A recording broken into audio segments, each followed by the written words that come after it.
क्या आपने कभी सुना है उस राजा का नाम जिसे आज भी लोग भगवान की तरह पूजते हैं, जिसकी गाथाएं आज भी मिथिला की हवाओं में गूंजती हैं? वो नाम है राजा सलहेश। आज की इस वीडियो में हम जानेंगे उस लोक देवता की कहानी जिसने अन्याय के खिलाफ तलवार उठाई और समाज को दिया सम्मान का अधिकार। बहुत समय पहले आज के बिहार और नेपाल के तराई क्षेत्र में दुसाध समुदाय में एक बालक का जन्म हुआ।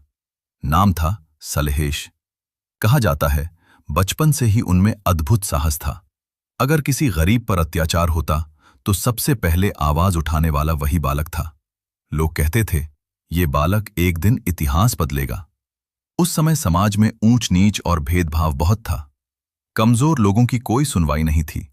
युवा होते ही सलहेश ने प्रण लिया, जब तक मेरी सांस चलेगी अन्याय इस धरती पर कदम नहीं रखेगा। उन्होंने अत्याचारी शासकों को चुनौती दी। कई युद्ध हुए। लोक कथाओं में कहा जाता है उनकी तलवार बिजली की तरह चमकती थी। दुश्मन उनका नाम सुनते ही कांप जाते थे। लेकिन वे केवल योद्धा नहीं थे, वे न्याय के रक्षक थे।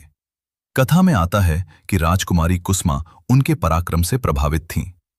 लेकिन सलहेश ने क्या चुना, प्रेम या कर्तव्य? उन्होंने चुना अपनी प्रजा। मेरा जीवन मेरे लोगों के लिए है। यही त्याग उन्हें महान बनाता है। समय बीता, लेकिन उनकी गाथाएं लोकगीतों में अमर हो गईं। आज भी बिहार और नेपाल के कई गांवों में सलहेश पूजा होती है। मेले लगते हैं, लोक नृत्य होते हैं और लोग उन्हें न्याय के देवता मानकर याद करते हैं। तो दोस्तों, राजा सलहेश सिर्फ एक नाम नहीं, एक विचार है। समानता का विचार, साहस का विचार और अन्याय के खिलाफ खड़े होने का विचार। अगर आपको ऐसी लोक गाथाएं पसंद हैं तो वीडियो को लाइक करें, कमेंट में लिखें जय राजा सलहेश और चैनल को सब्सक्राइब करना मत भूलिए।